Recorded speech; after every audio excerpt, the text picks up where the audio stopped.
आज देश अपने 78वें स्वतंत्रता दिवस को मना रहा है और देशवासी आज पूरे जोश में इस त्योहार को मना रहे हैं, इस आज़ादी के जश्न को मना रहे हैं। इसके साथ ही प्रधानमंत्री नरेंद्र मोदी ने आज लगातार 11वीं बार लाल किले की प्राचीर से ध्वजारोहण किया।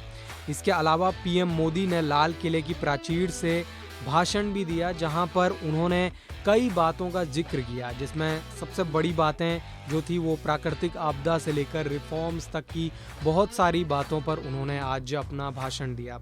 लेकिन इसमें सबसे अहम जो कि खेल से रिलेटेड, खेल से जुड़ा हुआ टॉपिक था, वो ये था कि 2036 में भारत में ओलंपिक्स का आयोजन कराना है।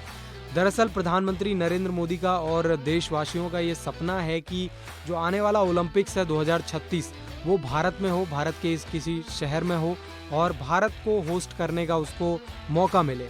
क्योंकि हमने देखा किस तरीके से ओलंपिक्स जब होस्ट होते हैं तो उसके बाद स्पोर्ट्स इंफ्रास्ट्रक्चर और इसके अलावा तमाम वो चीज़ें होती हैं जो कि देश में जिसमें बढ़ोतरी होती है और देश काफ़ी ज़्यादा तरक्की भी करता है। तो ऐसे में प्रधानमंत्री नरेंद्र मोदी ने आज लाल किले की प्राचीर से यही बताया कि 2036 के ओलंपिक की मेजबानी की तैयारी कर रहा है भारत।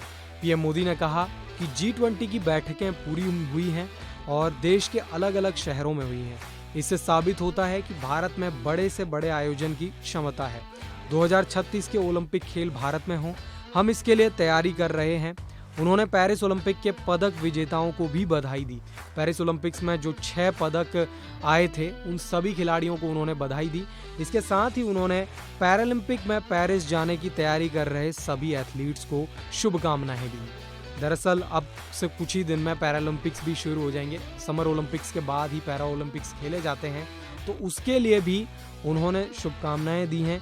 इसके साथ ही प्रधानमंत्री नरेंद्र मोदी ने बताया कि 2036 में भारत में ओलंपिक आयोजन कराना ये उनका सपना है और देखना होगा कि क्या 2036 में भारत ओलंपिक आयोजन करा पाएगा या नहीं, ये तो देखना दिलचस्प रहेगा।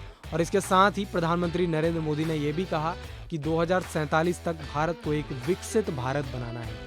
स्पोर्ट्स और पॉलिटिक्स से जुड़ी तमाम खबरों के लिए वन इंडिया हिंदी के साथ बने रहें।